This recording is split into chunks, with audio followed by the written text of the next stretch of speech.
안녕하세요. 취업을 뽀개주는 쉽보코디 여의도 호랑이 권혁중 컨설턴트입니다. 여러분, 오늘은요 JYP 엔터테인먼트에 대해서 알아볼 텐데요. 많은 분들이 쉽보코디를 통해서 다양한 정보를 알게 되었다. 또한 어디서 보지 못한 정말로 귀중한 정보를 많이 얻고 있다라는 이제 피드백이 많이 올라오고 있습니다. 오늘도 마찬가지죠. 쉽보코디를 통해서 JYP 많이들 가고 싶어 하는데 정보가 많이 없습니다. 그다음에 엔터 사업이다 보니까 사실 과거의 그 채용 시장의 전통적인 채용 시장에서 약간 멀어져 있었거든요. 하지만 엔터 사업의 발전함에 따라서 엄연히 이제 많은 분들이 정말 가고 싶어 하는 이제 섹션으로 발전을 해왔습니다. 근데 정보가 많이 없다 보니까 많은 분들이 궁금해하시는데요. 자, 오늘 이제 쉽보코디를 통해서 여러분께서 꼭 얻어가시는 정보, 그다음에 꼭 보셔야 되는 정보, 또한 어디서 보지 못하는 정보, 바로 우리가 알아볼 수 있겠습니다. 자, JYP 엔터테인먼트 우리가 보통 전체 엔터 산업과 JYP에 대해서 이제는 좀 나눠서 설명을 드리겠습니다. 쉽보코디의 장점이죠. 단순히 JYP만 보러 왔는데 보니까 관련된 업종들, 관련된 분야를 통틀어 많이 알 수 있는 거죠. 거시적인 환경, 거시적인 모습들도 다 알 수 있습니다. 그래서 엔터 산업도 알아볼 수 있고요. 그렇게 되면 동종업계도 여러분께서 지원하시는데 자소서나 면접을 보시는데 크나큰 도움이 될 수밖에 없겠죠. 자, 그래서 우리가 이제는 좀 알아볼 텐데 먼저 요약을 보겠습니다. JYP에 대해서 한번 요약을 알아볼 텐데 설립일은 1996년에 이제 설립을 했고요. 매출액은 2018년도 사업보고서에 의하면 1,248억 정도가 나왔습니다. 대표는 정옥 대표로 되어 있고요. 이런 현황은 225명 정도 인원이 있고요. 영업이익은 287억 원입니다. 그러니까 2018년도죠. 당기순이익은 242억 원 정도가 나왔고요. 평균 연봉은 1억 미만 정도 돼 있습니다. 이거 좀 자세히 보겠습니다. 자, 평균 연봉 봤더니 남자 같은 경우는 한 9,800만 원 정도 돼 있고요. 여성분들 같은 경우에는 이제 5,500만 원 정도에서 평균 한 7,600만 원 정도의 평균 연봉을 받고 있다. 그래서 엔터 산업이 절대적으로 물론 다양한 직군들이 있겠지만은 그렇게 낮은 연봉이 아니다라는 사실을 알 수 있겠고요. 하지만 평소 근속 연수는 사실 다른 어떤 기업들보다는 엔터 산업 쪽은 확실히 조금 짧다라는 거 우리가 확인할 수 있겠습니다. 자, 그래서 우리가 기업 요약 분석을 해봤고요. 회사의 명칭은 당연히 JYP 엔터테인먼트 이렇게 볼 수가 있겠고, 성내동으로 이사를 했죠. 본점 소재지가 이동을 했기 때문에. 아마 많이들 뉴스에도 보도가 됐었지만은 이슈 되게 이쁘잖아요. 그래서 JYP 엔터테인먼트가 이제는 그 성내동으로 갔다는 거 이거 좀 알아주시면 되겠고요. 자, 주요 사업 분야는 당연히 이제 소속 연예인 가수의 매니지먼트 사업이 이제 주요 어떤 사업의 내용일 겁니다. 당연히 보시면은 엔터테인먼트 활동, 음반 산업, 그다음에 머천다이징이죠, MD 등 부가 사업을 주요 사업을 하고 있고요. 국내 그 엔터테인먼트 시장을 우리가 보통 구분 지을 수 있거든요. 예를 들어서 음반 산업이다, 아니면은 매니지먼트다, 아니면은 예를 들어서 영화다 이렇게 볼 수 있는데 국내 엔터테인먼트 시장은 총 이렇게 5가지로 나눕니다. 연예 매니지먼트가 있고요, 영화 애니메이션이 있고, 음반 쪽이 있고, 방송 드라마 쪽이 있고, 그다음에 게임 인터넷 사업 쪽으로 우리가 총 나눠지거든요. 이 중에서 이제 JYP 같은 경우는 매니지먼트 당연히 하고요, 음반 당연히 하겠죠. 그다음에 영화 드라마 음반 사업 이렇게 좀 영위하고 있다라고 보시면 되겠습니다. 보시면은 또 읽어볼까요? 영화, 드라마, 음반, 영상 등 엔터테인먼트 4대 핵심 컨텐츠를 통해서 안정적이면서도 동시적으로 창의적인 엔터 사업을 하고 있다. 이게 바로 JYP다라고 보시면 요약 설명이 되겠고요. 자, 이제 엔터 산업 전반적으로 우리가 좀 이해를 해보겠습니다. 자, 제가 항상 왜 이렇게 그 JYP를 준비하면 이렇게 같은 동종업계의 거시적인 환경 왜 설명한다고 그랬죠? 그렇죠. 단순히 JYP만 지원하시진 않죠. 대부분의 비슷한 업종, 비슷한 계열에 있는 회사들도 같이 지원하시기 때문에 동종업계의 현황, 시장 현황을 보시면 자소서 쓸 때나 면접 볼 때 굉장히 큰 도움이 됩니다. 그렇기 때문에 이렇게 크게 우리가 먼저 알아보고 그다음에 미시적으로 이제는 JYP에서 알아볼 건데요. 자, 엔터 산업의 특성 같은 경우에는 우수한 PD와 스타 아니면은 연예 기획사, 작가 이런 어떤 모든 분야들이 콜라보 한마디로 균형을 이루면서 산업이 발전하는 거겠죠. 특히 신인 개발이라든지 음반 연기장 이런 상호작용을 통해서 엔터테인먼트는 발전하게 됩니다. 누가 잘났다, 누가 더 잘 나간다 이러지는 않고요. 대부분의 엔터 같은 경우에는 말 그대로 포트폴리오가 잘 갖춰진 어떤 균형점을 잘 맞아야만 발전할 수 있다는 것과 세 번째로 본다면 음반 사업만 따라 떨어져 본다면 음반 산업 같은 경우에는 써진 듯이 소득에 대해서 굉장히 탄력적이에요. 높은 상품이다라고 볼 수가 있겠고요. 또한 복제 비용이 굉장히 낮습니다. 그러니까 복제 비용이 낮다는 얘기는 뭐겠어요? 물론 뭐 단점으로 얘기한다면은 복제가 되다 보니까 뭐 말 그대로 수익성이 좀 떨어지는 부분도 있겠지만은 기본적으로 복제 비용이 상대적으로 저렴하기 때문에 당이단 생산에 소요된 비용은 매우 적습니다. 이게 어떤 의미냐면 일단 제작된 음반의 판매 수입은요 대부분 소비자의 욕구에 따라가게 되죠. 근데 복제 비용이 저렴성 때문에 더 많은 소비자가 구매할수록 판매 수입은 증가될 수밖에 없는 부분이 있습니다. 이게 음반 산업의 사실 특징이거든요.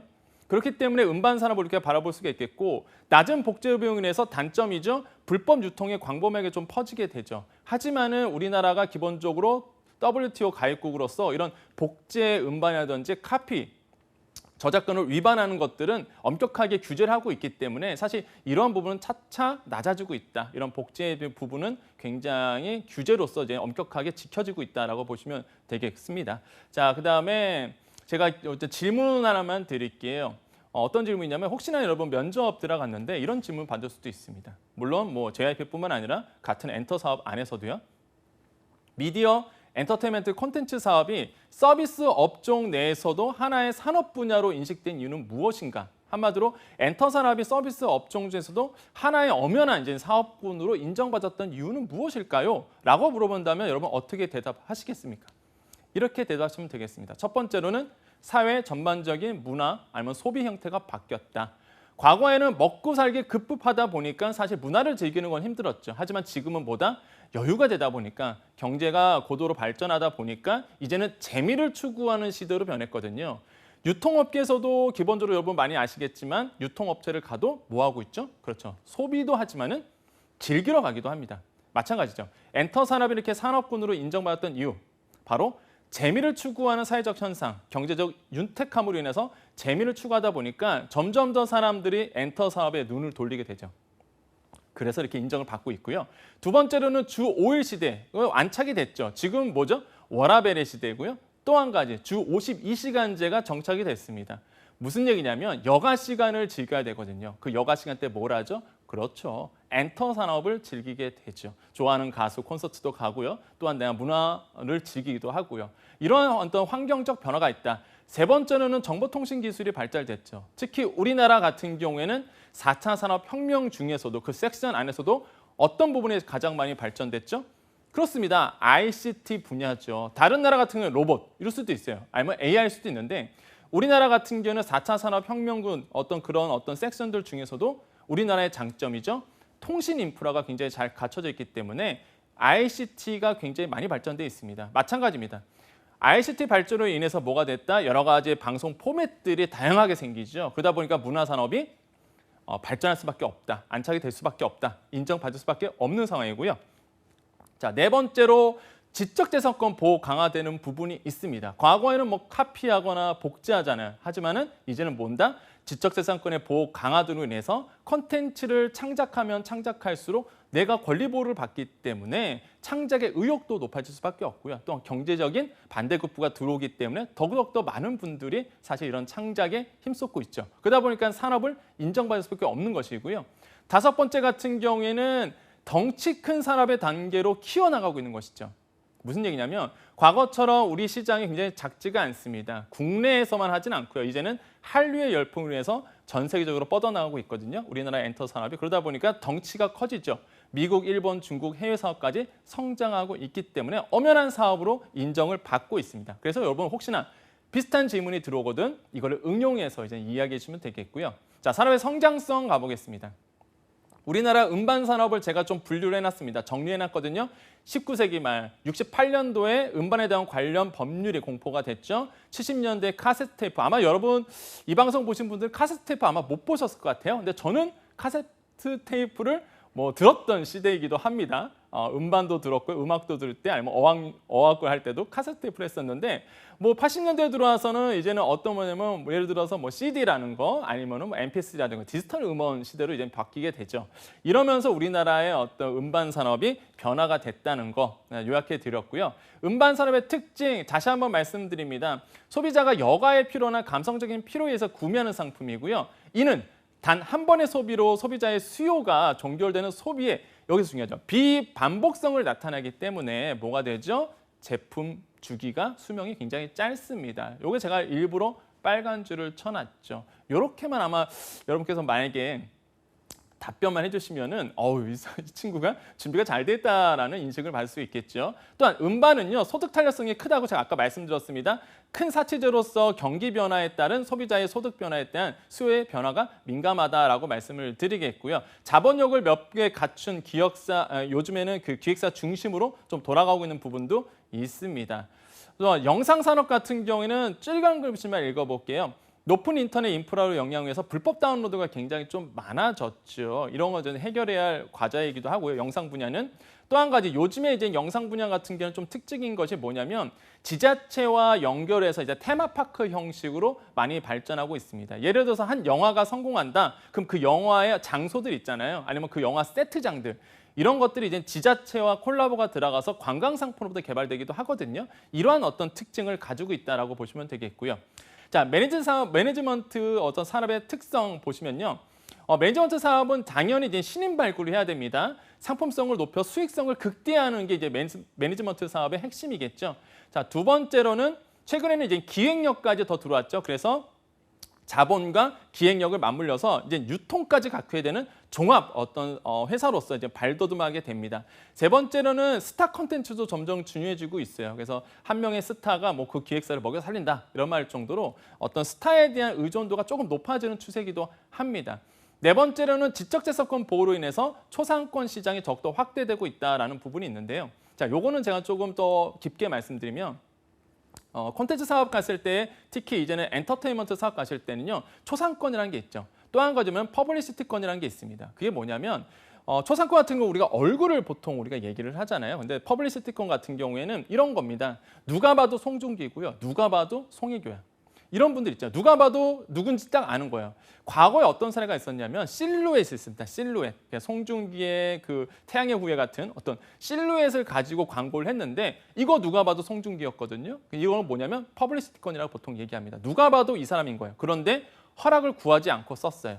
이거 어떻게 될까요? 사실 과거에는요. 우리나라가 퍼블리시티권 같은 경우는 인정하지 않는 추세였습니다. 하지만은 점점 더 우리나라의 대법원 판례가 나왔어요. 퍼블리시티권을 인정하는 추세로 넘어가고 있거든요. 그 뜻은 뭐냐? 연예인 사진 아니면은 연예인의 어떤 예를 들어서 모양들 누가 봐도 연예인 거 아는 거 이거 함부로 쓰면 걸린다는 얘기입니다. 점차적으로 사실 이거를 인정하고 있는 추세거든요. 그 뜻은 뭐겠어요? 그렇죠. 엔터테인먼트 산업이 뭐다? 권리 보호를 더욱더 받을 수 있다. 초성권을 넘어서 퍼블리시티권이 인정받게 되면은 조금 더 엔터 산업 안에서는 어떤 자기의 컨텐츠들을 보호할 수 있거든요. 그 뜻은 뭐예요? 그렇죠. 배타적 권리를 가지게 되니까 이윤 추구가 가능한 거죠. 그래서 이렇게 환경이 굉장히 유리하게 좀 바뀌고 있는 부분들이 있습니다. 자, 그래서 문화사업 콘텐츠를 좀 정리해 보면은요, 현대 정보통신의 발달로 인해서 그 수요와 가치가 극대화되고 있다라고 우리가 정리해 볼 수 있겠고요. 또 한 가지 가장 중요한 거죠. 원 소스 멀티 유즈죠. 무슨 얘기예요? 하나의 컨텐츠가 이제는 뭐예요? 다양한 인프라를 통해서, 다양한 정보통신 인프라를 통해서 다양한 매체를 통해서 다양한 컨텐츠로 발전하게 되는 거죠.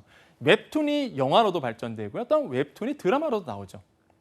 이런 것처럼 하나의 소스, 하나의 컨텐츠가 다양하게 우리가 사용될 수 있기 때문에 고부가가치 사업이라고 그래서 이런 말이 나오는 거죠. 그래서 음반 사업도 마찬가지입니다.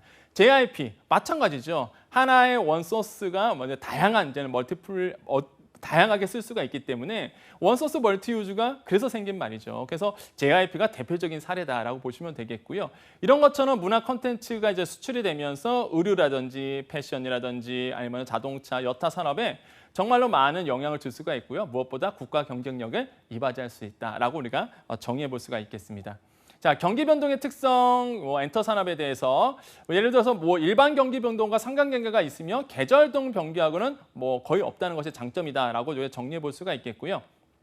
그다음에 경쟁 요소로는 음반 같은 경우에는 우리나라 국내 가요가 사실 우리나라 전체 시장의 70% 이상을 차지하거든요. 뭐 한류잖아요, 사실. 그래서 뭐 영향은 없다라고 보는데, 근데 좀 상황이 굉장히 달라지고 있습니다. 왜 그러냐면 점차적으로 외국의 음반 라이벌 회사들 아니면은 외국계의 어떤 음반들이 굉장히 많이 출시되고 있기 때문에 안심하기에는 이르다라고 볼 수가 있겠습니다. 특히 모바일 시대가 도래했기 때문에 진입 장벽이 좀 사라진 부분도 있어요. 그래서 이런 위기감도 없지 않아 있다라고 보시면 되겠고요. 자원 조달 같은 경우에도 우리가 보시면 콘텐츠 사업의 자원 조달이 굉장히 중요한데, 영화 같은 경우에는 우리나라 펀딩이 굉장히 잘 돼 있습니다. 그래서 사실 여러분도 많이 아시는 영화가 대부분 그 펀딩을 통해서 자금 수주를 받았거든요.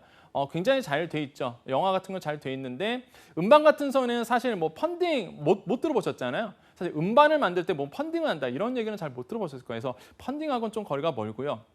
하지만은 음악 산업 같은 경우는 산업의 어떤 사회가 급격하게 발전함에 따라서 여기서 중요하죠. 악곡을 중심으로 고부가가치 문화 산업으로 새롭게 부각되고 있다. 요 멘트가 사실 굉장히 많이 쓰는 멘트예요. 그러니까 뭐냐면 악곡을 중심으로 고부가가치 문화 산업으로 새롭게 부각되고 있다. 요게 사실 논문이라든지 아니면 학계 아니면 산업계에서도 굉장히 잘 쓰는 문장이거든요. 근데 많은 분들이 저한테 물어봐요. 이 뜻이 뭐야 도대체? 나 이 문장을 내가 자소서에 좀 쓰고 싶은데 의미를 모르겠다 하시는 분도 꽤 됩니다. 무슨 얘기냐면 악곡을 중심으로 제가 그래서 더 달아들었어요. 부가가치 설명을 드렸는데 디지털 음원으로 바뀌었다 이렇게 이해하시면 되겠습니다. 무슨 얘기냐면 음원 자체의 어떤 음반 시장에서 음원 시장으로 바뀌었다라고 이해하시면 돼요. 그래서 뭐다? 고부가치 사업으로 변화되고 있다 이렇게 보시면 이해하시면 되겠고요. 두 번째로는 뭐 막대한 시장 규모를 뺏기지 않기 위해서 대표적으로 노력하는 분야이기도 합니다. 또한 자원 조달에서 뭐 쭉 넘어가면은 국내 음악 산업은 급격하게 뭐 환경에 적응하고 있는 부분도 있다라고 보시면 되겠고요. 요건 이렇게 이 정도로 정리해 볼 수가 있겠고, 이제 JYP가 그러면 이런 거시적인 환경 가운데서 이런 변화된 환경 가운데서 어떻게 하고 있느냐 이게 중요하겠죠. 자, 음원 사업 JYP 같은 경우에는 종합 음반사로서 노력을 하고 있다. 세 번째 제가 써놨습니다. 이제는 하나의 라이블만 하는 게 아니라 레이블만 하는 것이 아니라 이제는 종합 음반사로서 토탈 어떤 종합적인 엔터테인먼트 사업을 하고 있다라고 보시면 되겠고요. 그다음에 광고 계약 같은 경우도 많이 하고 있죠. 특히 뭐 TV라든지 소속 연예인들이 이렇게 광고 계약도 많이 맺고 있고, 가장 또 그 JYP가 많이 공유를 드리고 있는 게 이게 머천다이징입니다, 사실. 그러니까 뭐냐면 원서스 멀티유즈라고 그랬잖아요. 하나의 어떤 문화 상품 자체가 다양한 상품군으로 또 발생할 수 있거든요. 굿즈 상품 많이 들어보셨잖아요. 이런 굿즈 상품도 팔 수도 있고요. 뭐 출판 사업, 브랜드 매니지먼트를 통해서 라이센싱 사업을 통해서 사실 이윤을 받을 수가 있는 것이죠. 이윤을 낼 수가 있는 것이죠. 그래서 실제적으로 주요 제품의 매출 현황을 본다면 보세요. 음반 산업 같은 경우는 역시나 24기가 2018년도거든요. 39%, 그러니까 전체 매출의 한 40%를 담당하고 있어요. 그러니까 JYP가 먹여 살리는 어떤 음반 산업에 먹여 살리고 있다. 그 다음에 이제는 매니지먼트 사업인데 콘서트가 한 12%, 광고가 13%, 출연료가 10%, 기타가 23% 정도가 돼 있고요. 수출 볼 수가 있죠, 수출. 그래서 제가 요거를 조금 말씀을 드리는데 이거 여기만 말씀드릴게요. 합계를 보자면 자, 18년도 보겠습니다. 18년도 보면은 어떻게 돼 있나요? 수출과 내수가 돼 있는데 내수 같은 경우는 59%, 18년도에 수출이 한 41% 돼 있고요. 17년도 65에 35%, 그다음에 16년도가 59에 41 이렇게 돼 있는데 보시면 아시겠지만 내수가 아직은 큽니다.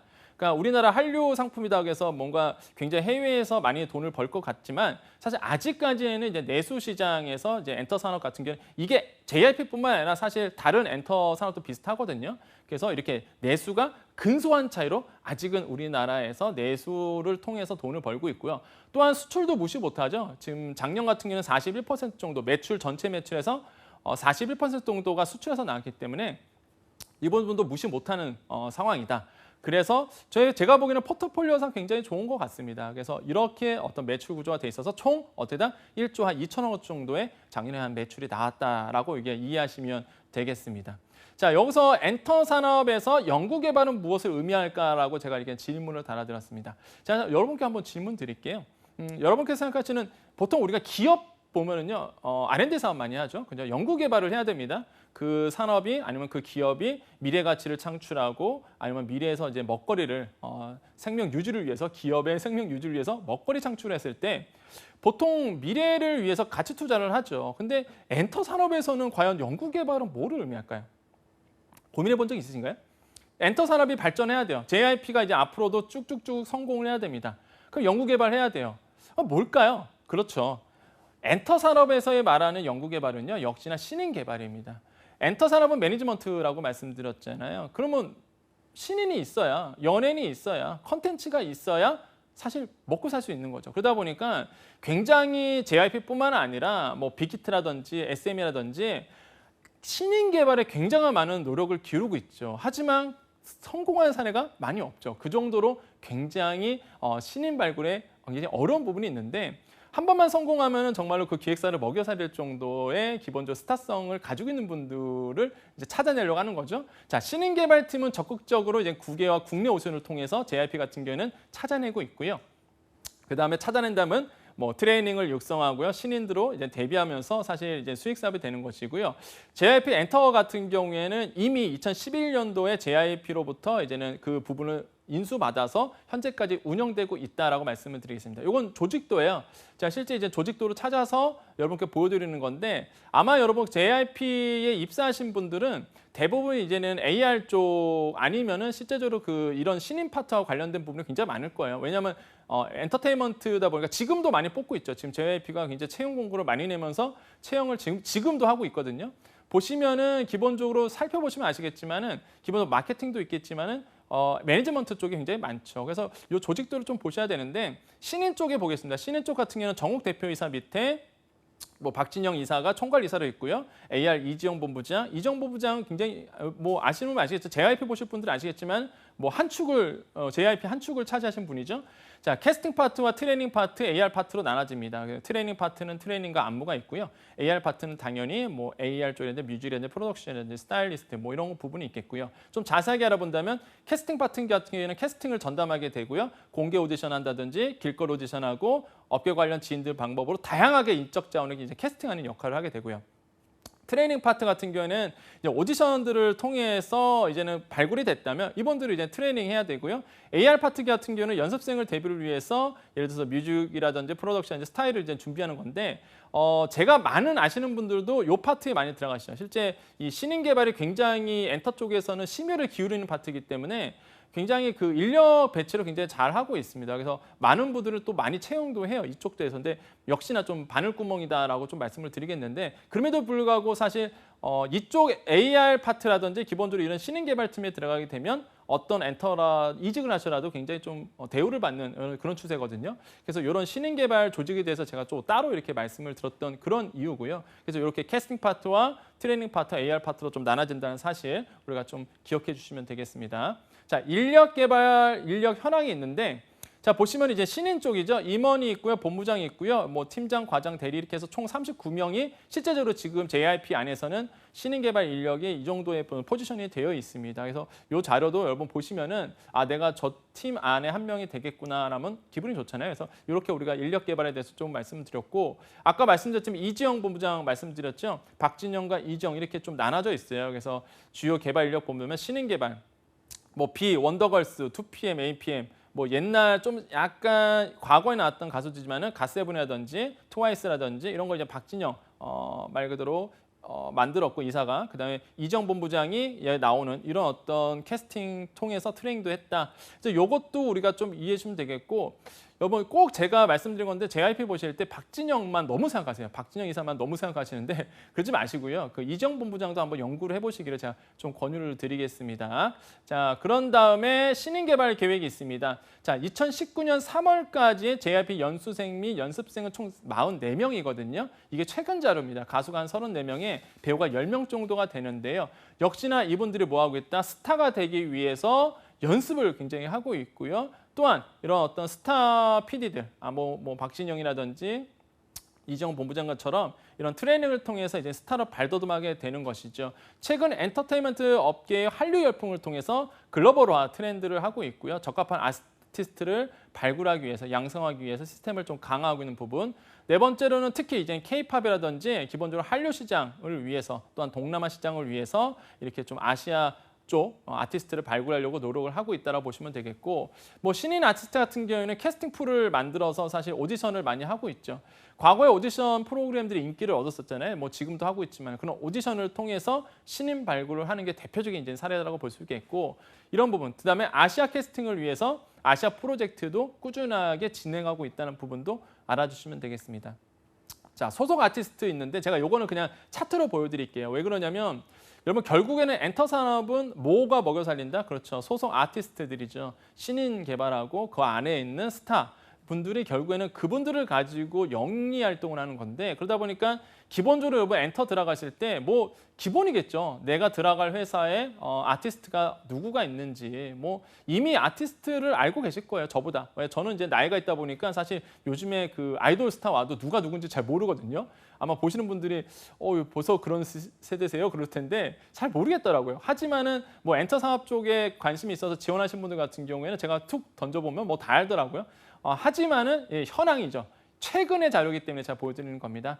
자, 기본적으로 JYP 엔터테인먼트에 박진영이라는 걸쭉한 스타가 당연히 있겠고요. 가수 배우로 분류를 합니다. 배수지 스타도 있고요. 계약 만료가 3월 31일에 됐습니다. 박지민, 백예린 뭐 다 아시는 분들이죠. 니쿤, 황찬성 다 아시는 분들이에요. 2PM, 원더걸스, 갓세븐 이렇게 나오고요. 데이식스 밴디그룹, 그다음에 트와이스 이렇게 나오는데 쭉 내려볼까요? 스트레이키즈 같은 경우에가 또 JYP에서 또 요즘에 많이 이제는 띄우고 있는 또 밀고 있는 또 그룹이기도 하고요. 이렇게 해서 이름 제가 구분해놨으니까 한번 보시고요. 배우도 있습니다. 배우도 이렇게 나눠놨으니까 여러분 좀 한 번씩만 보시면은 내가 잘 모르지만은 꼭 알아야 될 분도 있기 때문에 이렇게 나눠져 있다. 예. 이렇게 해서 우리가 JYP를 좀 정리해 볼 수가 있겠습니다. 자, 한번 정리해 볼까요? 우리가 엔터 산업의 발전은요. 첫 번째는 뭐냐면 항상 제가 강조드린 거지만은 같은 동종 업계의 전체적인 시장을 좀 바라볼 수 있어야 됩니다. 왜 그러냐면 엔터 산업이라는 건 단순히 내수로 돌아가는 시장은 아니거든요. 기본적으로 경제 환경이라든지 아까도 말씀드렸지만은 기본적으로 이제 경제 활동과 같이 맞물려 가기 때문에 우리나라의 거시적인 환경 또는 글로벌 환경까지도 같이 바라볼 수 있는 시선, 그런 안목을 기르셔야 되겠습니다. 그렇기 때문에 제가 엔터 산업에 대해서 전반적으로 얘기를 해드렸고요. 그 다음에 이제 엔터 산업의 주축이 되는 JYP라든지 아니면 빅히트라든지 SM이라든지 이런 어떤 기획사의 미시적인 정보까지도 그때 가서 이제 알게 되는 것이죠. 그래서 여러분 꼭 보실 때에 면접을 들어가시나 자소서 쓰실 때에 여러분이 알고 있는 지식만큼 보입니다. 여러분이 알고 있는 것만큼 여러분께서 말할 수 있거든요. 그래서 항상 칩복 코드를 보시면서 이 프로그램 보시면서 거시적인 환경까지도 같이 알아주시면 정말로 여러분께서 자소서 쓸 때나 특히 그 자소서를 통해서 면접을 보기 때문에 그 면접도 여러분 준비를 잘 하실 수가 있겠습니다. 자, 오늘은 JYP에 대해서 알아봤습니다. 여러분 큰 도움 되실 거라 믿고요. 혹시나 여러분 질문 주시거나 궁금한 사항 있으시면은 댓글을 남겨주세요. 여러분 유튜브에도 나오기 때문에 한국 직업방송 찾으신 다음에 남겨주시면 제가 친절하게 여러분 궁금한 사항 답변 드리겠습니다. 이상 여의도 호랑이 권혁중이었습니다. 감사합니다.